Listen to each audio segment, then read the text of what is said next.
नमस्कार विद्यार्थी मित्रांनो, पुन्हा एकदा स्वागत आहे यूट्यूब चॅनलमध्ये. आज आपण स्ट्रेंथ ऑफ मटेरियल या सब्जेक्टच्या ऑब्जेक्टिव्हचा चौथा पार्ट बघणार आहोत. तर सुरू करूया आजचा पहिला ऑब्जेक्टिव्ह. बघा, the point of contract fracture occurs in. तर कुठल्या प्रकारच्या बीममध्ये point of contract fracture occur होतं? तर जनरली ओव्हर हँगिंग बीममध्ये काय होतं, पॉईंट ऑफ कॉन्ट्रॅक्ट फ्रॅक्चर आपल्याला बघायला मिळतो. पॉईंट ऑफ कॉन्ट्रॅक्ट फ्रॅक्चर म्हणजे काय, तर बेंडिंग मोमेंट जिथे झिरो असतो किंवा आपली म्हणजे साईन चेंज करतो. ठीक आहे, बेंडिंग इथे बघा, इथे काय होतो, साईन चेंज करतो, त्याला म्हणायचं पॉईंट ऑफ कॉन्ट्रॅक्ट फ्रॅक्चर.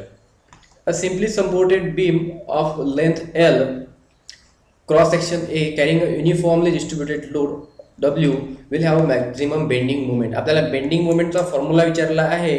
आणि बघा, सिम्पली सपोर्टेड बीमसाठी परंतु युनिफॉर्मली डिस्ट्रीब्युटेड लोड दिला आहे. ठीक आहे, सिम्पली सपोर्टेड बीम आहे, युनिफॉर्मली डिस्ट्रीब्युटेड लोड, ज्याचा बेंडिंग मुवमेंटचा फॉर्म्युला विचारला आहे. बघा, या प्रकारे बीम असेल तर त्याचा आपल्याला बेंडिंग मुवमेंटचा डायरेक्ट फॉर्म्युला येतो, तो म्हणजे WL/8. ठीक आहे, WL/8. आपल्याला बघा, बेंडिंग मुवमेंट आणि डिफ्लेक्शन अशा प्रकारचे दोन फॉर्म्युले आपल्याला पाठ करावे लागतील. ठीक आहे, व्हेरियस प्रकारचे बीम्स असतात त्यांच्याकरता. The numerical value of Young's modulus of elasticity in descending order. आता आपल्याला Young's modulus of elasticity descending ऑर्डरमध्ये लावायचे आहे मटेरियलसाठी. तर जाणून घ्या, स्टीलची यंग्स मॉड्युलस असतो 180 गीगापास्कल, फॉस्फरस ब्रॉन्झचा 116, ग्लासचा 58 आणि लीडचा 45. ठीक आहे, तर या प्रकारे यांच्या व्हॅल्यूज आहे. तर यांच्या व्हॅल्यूनुसार इथे ऑप्शन असेल डी. ठीक आहे, steel, phosphorus bronze, glass, lead आणि नंतर येतो वूड. त्यानंतर परत क्वेश्चन सेम आहे आपल्याला, परंतु इथे मॉड्युलस ऑफ रिजिडिटी विचारला आहे. ठीक आहे, तर फॅक्च्युअल डाटा आहे, म्हणजे हार्ड क्वेश्चन होऊ शकतात अशा प्रकारचे. तर मॉड्युलस ऑफ रिजिडिटी आपल्याला डिसेंडिंग ऑर्डरमध्ये लावायची आहे. ॲल्युमिनियम, ब्रास, कॉपर, निकेल आणि स्टीलची. ठीक आहे, तर बघा, सर्वात कमी असते ॲल्युमिनियमची. दिलेल्या एक्झाम्पल्समध्ये ॲल्युमिनियमची 26 असते. मॉड्युलस ऑफ रिजिडिटी म्हणजेच शियर मॉड्युलस होतो. ठीक आहे, नंतर ब्रासची 40, कॉपरची 44, निकेलची 76 आणि स्टीलची 80. तर या प्रकारे यांचे व्हॅल्यूज आहे. इथे येईल ऑप्शन आपल्याला सी. ठीक आहे, त्यानंतर a reinforce concrete beam is considered to be made of. आता जो बीम असणार आहे, रिइन्फोर्स म्हटलं आहे. बघा, दोन क्वांटिटी असतात त्याच्यात, एक असतं रिइन्फोर्स मटेरियल आणि एक असतं मॅट्रिक्स मटेरियल. ठीक आहे, जे मॅक्झिमम प्रमाणात राहतं ते राहतं मॅट्रिक्स आणि जे कमी असतं ते म्हणजे रिइन्फोर्स. आणि मिक्सचर असल्यामुळे नक्कीच काय असणार आहे, हेट्रोजेनियस मटेरियलचा विचार असणार आहे. ठीक आहे, a deflection of cantilever beam of effective length L, moment of inertia I when subjected to a load W at a free end will be. तर डिफ्लेक्शनचा फॉर्म्युला विचारला आहे कॅन्टिलिव्हर बीमसाठी. ठीक आहे, सिम्पली वेट दिला आहे. तर हा फॉर्म्युला आपल्या बुकमध्ये सर्वात पहिलाच असतो, त्यामुळे सर्व पाठ करतात. तर WL³ याचा आन्सर असेल. ठीक आहे,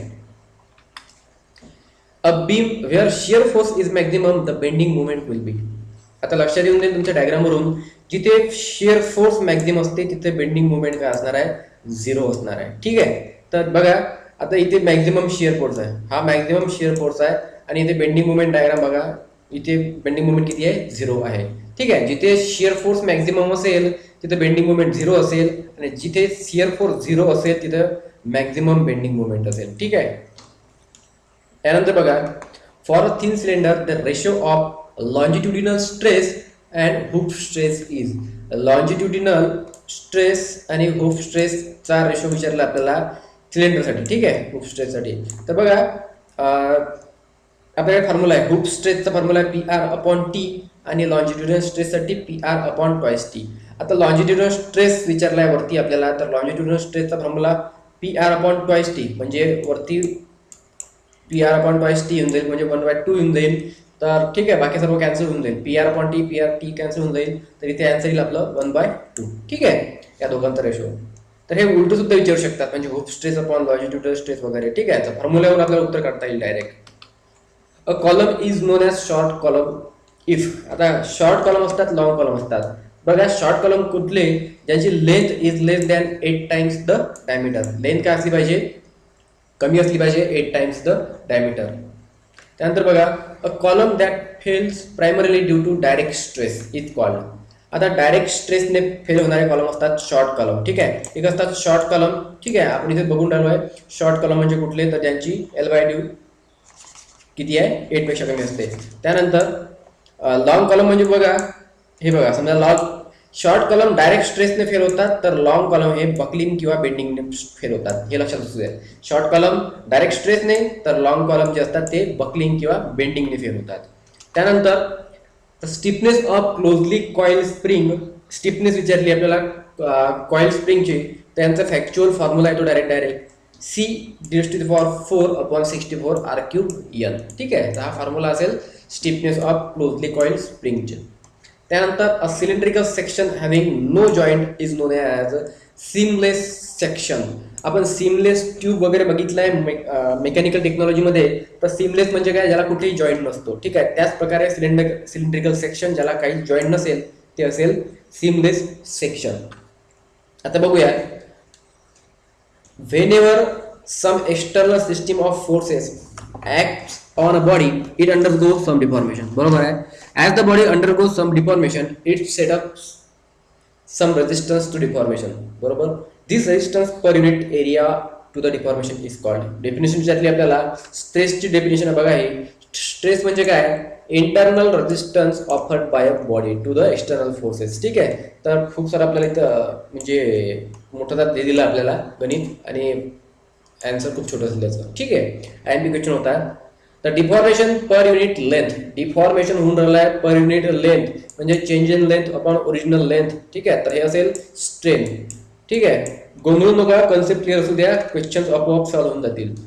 नेक्स्ट क्वेश्चन येतो, strain is equal to. Strain म्हणजे काय, change in length per unit length. कुठे, तर change in length per unit length. ठीक आहे, तर हे बघा, change in length per unit length असेल स्ट्रेन. त्यानंतर बघा, when a body is subjected to two equal and opposite pulls, as a result of which the body tends to extend its length, the stress and strain induced is. आता body आहे एक साध्या सरळ भाषेत, आणि आपण काय करतोय, त्याला ओढतोय, तर त्याच्यामध्ये कुठल्या प्रकारचे स्ट्रेसेस डेव्हलप होणार. आता ओढल्यामुळे नक्कीच त्याच्यामध्ये टेन्साईल स्ट्रेस असेल. ठीक आहे, स्ट्रेस सुद्धा टेन्साईल असेल आणि स्ट्रेन सुद्धा टेन्साईलच असेल. ठीक आहे. When a body is subjected to two equal and opposite forces acting tangentially across the resisting section. ठीक आहे, tangentially act होऊन राहिले आहे, as a result of which the body tends to shear off across the section, the stresses and strain induced is. आता shear होऊन राहिला आहे, shear होत आहे, याचा अर्थ याच्यामध्ये शिअर स्ट्रेस आणि शिअर टेन्साईल स्ट्रेन. ठीक आहे, ॲक्च्युली बघा, शिअर स्ट्रेस आणि याच्यामध्ये शिअर स्ट्रेन असेल. ठीक आहे, हा टेन्साईल नाही, शिअर स्ट्रेस आणि शिअर स्ट्रेन असेल. ठीक आहे.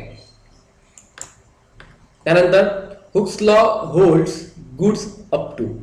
आता आपण स्ट्रेस स्ट्रेन डायग्राम बघितले. ठीक आहे, स्ट्रेस स्ट्रेन डायग्रामवर आपण काय सांगतो, तर within elastic limit stress is directly proportional to strain. हे कोण सांगितले आपल्याला, हुक्स लॉ सांगते. ठीक आहे, तर हुक्स लॉ जो आहे, holds goods up to elastic limit.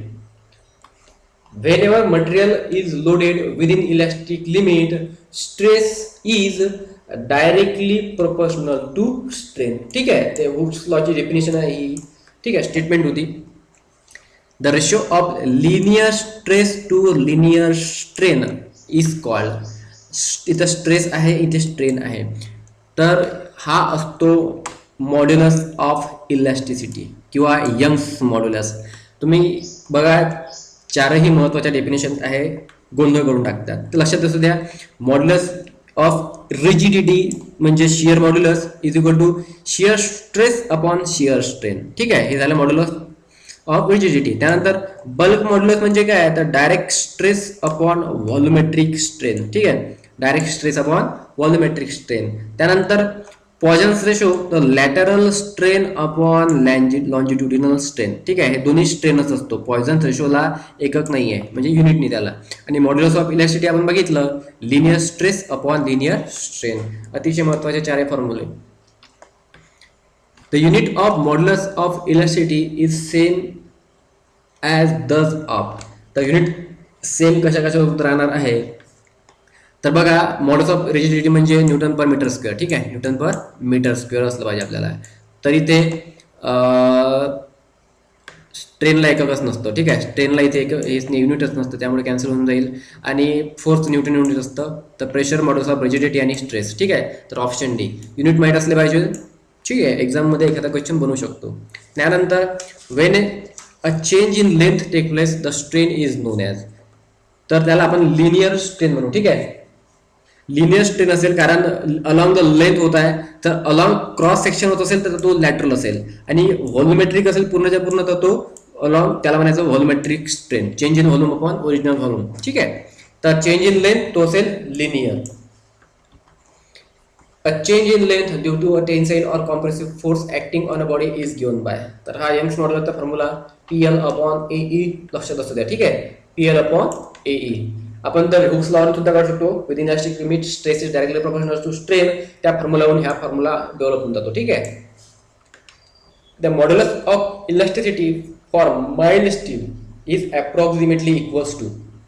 Factual data परत विचारला आपल्याला, तर तुम्ही एक्झाम म्हणजे प्रॉब्लेम वगैरे बघितले असेल. 210 kilo newton per metre square millimetre square. ठीक आहे, तर modulus of elasticity for mild steel. Young's modulus may be define as the ratio of. आपण आता बघितलं आहे यंग्स मॉड्युलसचा फॉर्म्युला म्हणजे काय. तर यंग्स मॉड्युलस म्हणजे linear stress upon linear strain. ठीक आहे, linear stress upon linear strain, दोन्ही लिनियर असलं पाहिजे. त्यानंतर येतो next, modulus of rigidity may be define as the ratio of. Modulus of rigidity याचा फॉर्म्युला काय, तर आपण आताच बघितलाय shear stress upon shear strain. ठीक आहे, shear stress upon shear strain, याला शियर मॉड्युलस सुद्धा म्हणतात. मॉड्युलस ऑफ रिजिडिटीला शियर मॉड्युलस सुद्धा म्हणतात. When a bar of length L and diameter D is rigidly fixed at the upper end and hanging freely, then the total elongation produced in a bar due to its own weight is known as. एक बार आहे, hanging freely आहे, तर elongation सरळ सरळ तुम्हाला formula विचारला आहे. ठीक आहे, बार आहे, हँगिंग फ्रीली आहे, काहीतरी लोड अप्लाइड होणार आहे, सेल्फ वेटमुळे त्याच्यामुळे आलेला डिफ्लेक्शन आपल्याला विचारला आहे. सरळ सरळ फॉर्म्युला येतो. ऍक्च्युली हा डेव्हलप होऊन जातो फॉर्म्युल्यावरून. तर याचा आन्सर असेल WL square upon twice E. ठीक आहे, WL square upon twice E. त्यानंतर the deformation of bar under its own weight is काय असणार आहे, is the deformation if the same body is subjected to direct load equal to weight of the body. बघा, त्याच्या on वेटमुळे झालेलं deformation आणि त्याच्या म्हणजे एक्सटर्नली लोड अप्लाय केलं त्याच्यामुळे झालेलं त्याचं डिफॉर्मेशन, दोन फॉर्म्युले येतले. यांच्यामध्ये आपल्याला म्हणजे फरक विचारला त्यांचा. बघा, डिफॉर्मेशन अंडर सेल्फ वेट किती होणार आहे, WL अपॉन ट्वाइस AE, आणि डिफॉर्मेशन अंडर एक्सटर्नल वेट. ठीक आहे, तर external weight WL upon AE. तर अशा वेळेस आपल्याला काय करायला लागेल, यांचा रेशो घ्यायला लागेल. तर इथे बघा रेशो काय येणार आहे, 1/2. रेशो काय येणार आहे, 1/2. बघा, सेल्फ वेटचा फॉर्म्युला आणि अपॉन काय लागेल, WL अपॉन AE.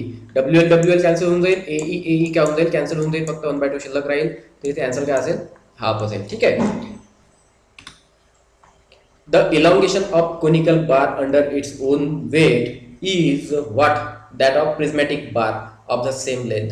बघा, फॉर्म्युला आपल्याला जनरली माहित असलं पाहिजे. सेम लेंथ असेल, बघा वेट ऑफ कोनिकल बार काय असणार आहे, 1/3 ऑफ वेट ऑफ प्रिझमॅटिक बार.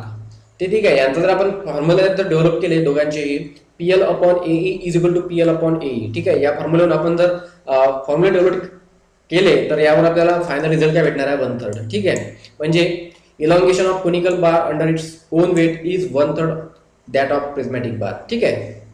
त्यानंतर बघा, the length of conical bar L, diameter of base is D and weight per unit volume is W. It is fixed at upper end and hanging freely. Conical bar आहे, खूप सोपे problem असतात आहे. तर या प्रकारे कोनिकल बार hanging freely केला एका सरफेसला, त्याची लेंथ वगैरे जे काही असेल ती दिली आहे. तर elongation of bar under the action of its own weight, परत सिम्पली फॉर्म्युला विचारला आपल्याला. तर ओन वेट मध्ये होणारा काय, WL स्क्वेअर अपॉन 6E. ठीक आहे, तर WL स्क्वेअर अपॉन 6E हा असेल फॉर्म्युला. तर थँक्यू विद्यार्थी मित्रांनो.